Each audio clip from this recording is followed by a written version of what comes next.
Okay, we thought we'd bring in our Vice President of Competition, Robin Pemberton, to talk about today's test and any other topics that y'all might have on your mind as we head into Talladega race weekend. But Robin, certainly today an important test. First time I think that we've tested at a super speedway restrictor plate type test with the electronic fuel injection. And what was the response and reaction you were hearing from the teams and the drivers? It's all pretty good. I mean, actually, that's when you don't hear anything, that's good news. So, I think most of the hurdles have been crossed with software and issues that they'd had early on. It looked to me that the cars were, responding to changes. They didn't have any issues on the track, and it looked more like just a regular day at the racetrack for the most part. Very good. We'll take some questions now, and feel free to ask them. Jeff Gluck, go ahead. Jeff Gluck from SBNation.com. Robin, in the Daytona Beach paper, Joey Chitwood had told, I guess, the editorial board that EFI would break up the two-car drafts. I'm not sure what the basis for that was, but obviously today it looked like just a regular two-car draft compared to what we have now. Mm-hmm. Is this pretty much, what we saw out here today, is this, barring some dramatic rules changes, is this probably what we will see for Daytona? Not necessarily, because when we talked early on, when we talked about this test, it was before we made the plate change. So the teams elected to stay with a smaller plate. Not all the teams had the PRV installed that we will have over the course of the rest of the weekend.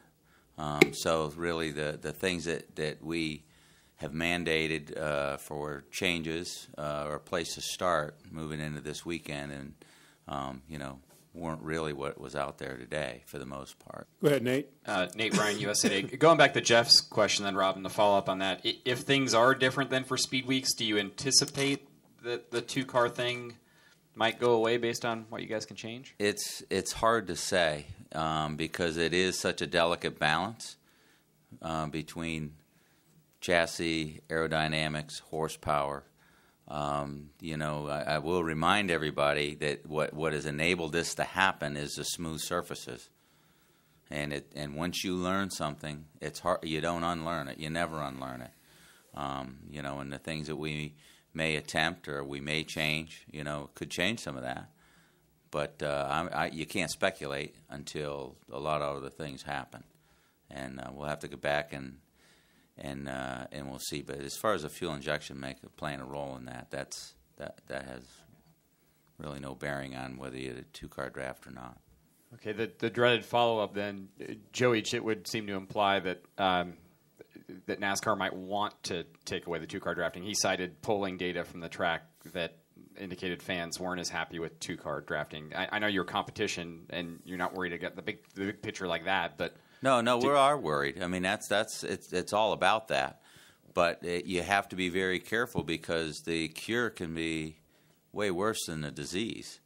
And so, through the years, we've seen all kinds of competition, all kinds of drafting, whether it's pack drafting, whether there's single file around the top of the racetrack, whether there's 5 cars in the lead lap, and bump drafting, all kinds of things. So, there's people that like all aspects of it, and the newest thing is a two-car draft, and I think it was okay when it first came on board, and then I think it's the novelty of that wore off somewhat with some fans, and so we're here to make things as even as we can across the board, but we do understand that the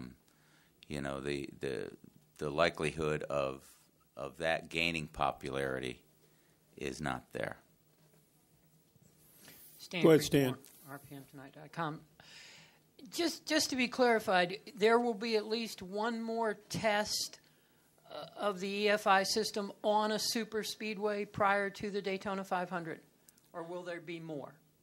There will be a test at Daytona Beach for sure, right. But by then we should be pretty buttoned up. There's talk of maybe another test, but I think things we laid those types of schedules out, it was the unknown, and now that we have more facts to deal with, it doesn't look like we need to add any more testing than we've already scheduled. So Martinsville on next Monday, Monday after the race, and then we'll get geared up for Daytona in January. Now, when you say we, is that not just a NASCAR decision that there's enough information, but a team decision, or a team opinion as well coming at you? Yeah, I mean, as you know, we have a lot of conversations back and forth. I mean, we're all in this together.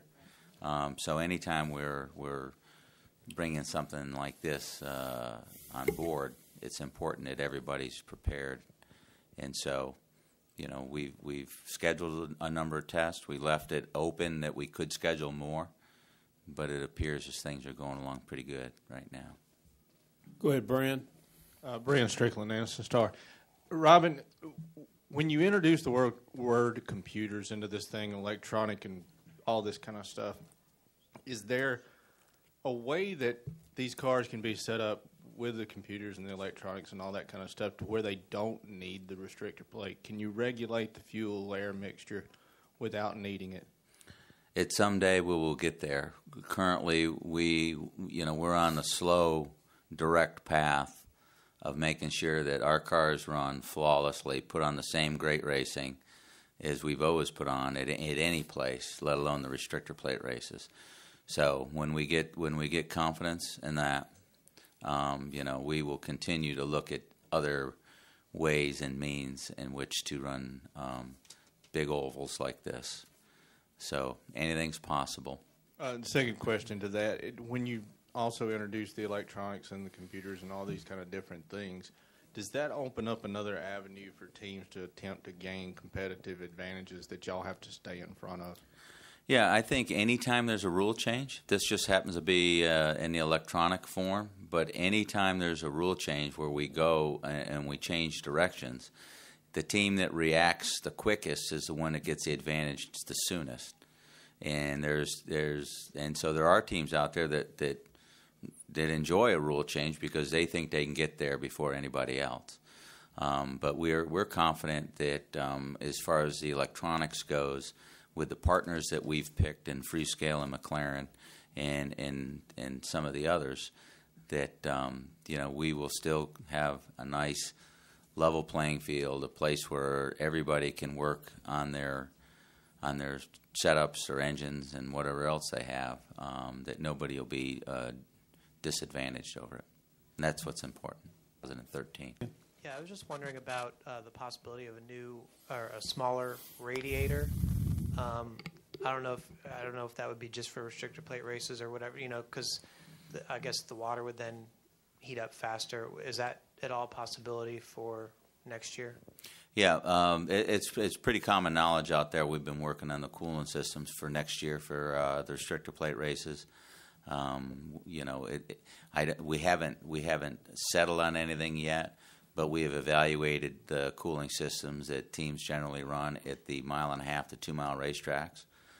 Those radiators and cooling systems are quite different than how they are at Daytona and Talladega. So that does have a possibility. They won't be smaller than what the teams already have, but there's a reasonable chance they will be quite different from where we are today at these restrictor plate tracks. So there are things that we're working on. Harvick was the only chase guy here today. Were you surprised that more guys didn't take the opportunity just to get laps in the two-car draft? I don't know. I really don't know what to think about it. I was happy he was here, but maybe he was just happy to be here and not have to be wherever his other options were. So, it's some guys look at things differently. They need their time away from the cars. Some guys, the cars are their sanctuary. So, I was happy and pleased to see him here, and that shows that he takes things pretty serious. Not that nobody else does, but it's nice to have had a guy here that's actually in the hunt for the championship.